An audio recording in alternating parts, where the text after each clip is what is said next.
जय श्री राम। परम प्रिय मेरे भाई बहन, इधर कुछ दिनों से वीडियो अर्पित नहीं कर पा रहा था, उस बात का दुख है। 4 वर्षों के पश्चात उस घर को छोड़ करके दूसरे घर में आना पड़ा और भी कई सारे भागदौड़ थे जिनके कारण मैं वीडियो अर्पित नहीं कर पाया। आज हम योगिनी एकादशी व्रत के बारे में निवेदन करने जा रहा हूं। आषाढ़ महीने के कृष्ण पक्ष की एकादशी योगिनी एकादशी व्रत कहलाती है। कई प्रकार के नाना प्रकार के पापों से मुक्ति दिलाने के साथ ही साथ 88,000 ब्राह्मणों को भोजन कराने की जितना पुण्य अकेली इस एकादशी के व्रत करने से हमें प्राप्त हो सकता है। 14 जून को ये पावन व्रत है और 15 जून को प्रातः 6 बजे से लेकर के 8:30 बजे के अंदर पारण करना उत्तम रहेगा। अन्य एकादशी की भांति एक दिन पहले से लहसुन, प्याज, बैगन, कुनरू, मसूर की दाल ग्रहण नहीं करना चाहिए। पवित्रता से रहना चाहिए। एकादशी को प्रातः उठना चाहिए, तीर्थ हो, सरोवर हो, वहां जाके स्नान करना चाहिए। शेविंग वगैरह कराने से बचना चाहिए। लिपस्टिक, नेल पॉलिश हाथ नहीं लगाना चाहिए। भगवान जी की सेवा करनी चाहिए। रात्रि जागरण करना चाहिए।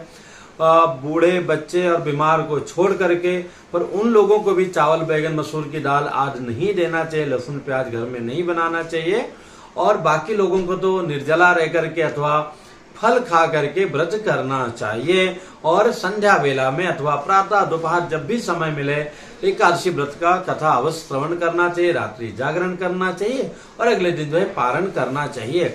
बहुत बहुत ही महत्वपूर्ण ये व्रत है। 88,000 ब्राह्मणों को सम्मान पूर्वक जो भोजन कराने के बाद पुण्य मिलता है, वो पुण्य हम लोगों को प्राप्त हो सकता है। बड़े से बड़े पापों से मुक्ति हमको मिल सकती है अकेली इस योगिनी एकादशी व्रत करने से। इसकी कथा भी भगवान जो है श्री कृष्ण जी युधिष्ठिर जी के पूछने पर उन्हें बताते हैं कि प्राचीन काल में और जो धन के स्वामी माने जाते हैं कुबेर जी, वो भगवान शिव जी के परम भक्त रहे हैं। उनकी द्वारा बहुत सारी स्तुतियां जो है बहुत ही प्रचलित है।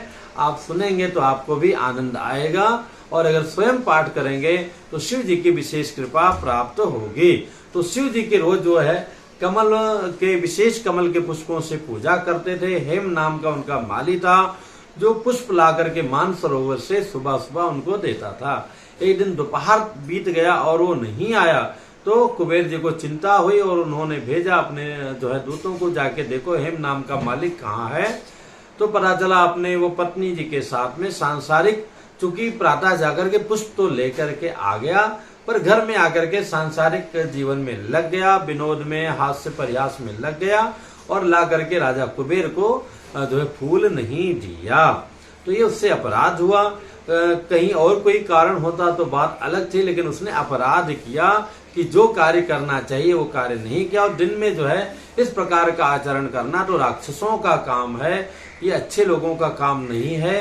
ये सोच करके कि इनको थोड़ा अनुभव कराना चाहिए, कुबेर जी ने उसे श्राप दिया कि जाके तुम कोढ़ी का काम कियो, कोढ़ी हो जाओ, मतलब शरीर टेढ़ा मेढ़ा हो जाना, नाना प्रकार के बीमारियों से ग्रसित हो जाना। वो पृथ्वी लोक पर आता है और सेम रूप में हो जाता है, उसकी गायब हो जाती है और बहुत प्रकार से प्रताड़ित रहने लगता है, परेशान रहने लगता है। क्योंकि शरीर का अंग अंग आप देखते हैं, लोग नकली को जाने दीजिए, जो असली लोग हैं वो पट्टियां बांध के रखते हैं और कई प्रकार के कैसे कैसे यातनाएं वो सहते हैं, दर्द पीड़ा को बर्दाश्त करते हैं।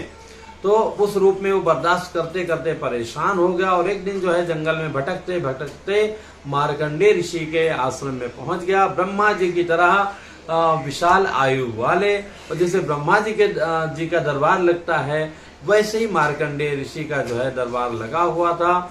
और उनसे पूछते हैं, वो उनका कहते हैं क्या बात है, बताओ तुम्हारे इसका कारण क्या है। क्योंकि वो वहां देवनगरी में था, उसको श्राप हुआ था और शिव जी के लिए पुष्प लाता था, जिसके कारण से उनकी स्मरण शक्ति बनी हुई थी। वो बताते हैं, विनती करते हैं, महाराज इस प्रकार से हमसे अपराध हुआ था, पाप हुआ था। ऋषि कहते हैं चिंता मत करो, आने वाली योगिनी एकादशी का व्रत करो, ये पाप तो नष्ट हो ही जाएगा और जन्म जन्मांतर में किसी प्रकार का जो पाप रहा होगा वो भी नष्ट हो जाएगा।